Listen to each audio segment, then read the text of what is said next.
চলুন আজ একটা দারুণ ইংরেজি শব্দ শেখা যাক। শব্দটি হলো ইনসোলেন্ট।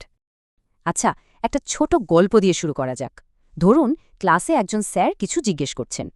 আর ঠিক তখনই একজন ছাত্র খুব উদ্ধত্তভাবে একদম পাত্তা না দিয়েই উত্তর দিল। এই যে এমন অহংকারী আর অভদ্র ব্যবহার, এটাকে ইংরেজিতে কি বলে বলুন তো? এই আচরণের জন্যই ব্যবহার হয় ইনসোলেন্ট শব্দটি।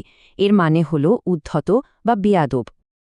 ইনসোলেন্ট হওয়া মানে হলো কারোর প্রতি কোনো রকম সম্মান না দেখানো, বেশ একটা উদ্ধত ভাব আর কি।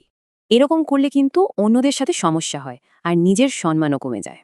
চলুন এবার কিছু উদাহরণ দেখি, তাহলে ব্যাপারটা আরও পরিষ্কার হয়ে যাবে।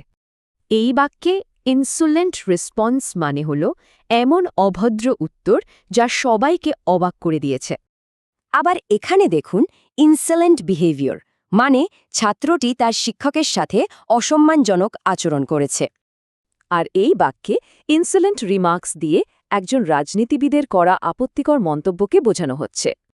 এখন প্রশ্ন হল, শব্দটা মনে রাখব কিভাবে? একটা কিন্তু সোজা উপায় আছে। ইনসাল্ট শব্দটার কথা ভাবুন। ইনসাল্ট মানে অপমান। যে ইনসাল্ট করে তারই আচরণ হল ইনসোলেন্ট। তাহলে যখনই এমন অভদ্র আচরণ দেখবেন, সেটাকে বর্ণনা করতে ইনসোলেন্ট শব্দটি ব্যবহার করতে পারেন। তো এই ছিল ইনসোলেন্ট শব্দটি। এবার আপনারাই ভাবুন, কেউ এমন আচরণ করলে শান্ত থাকা যায় কিভাবে?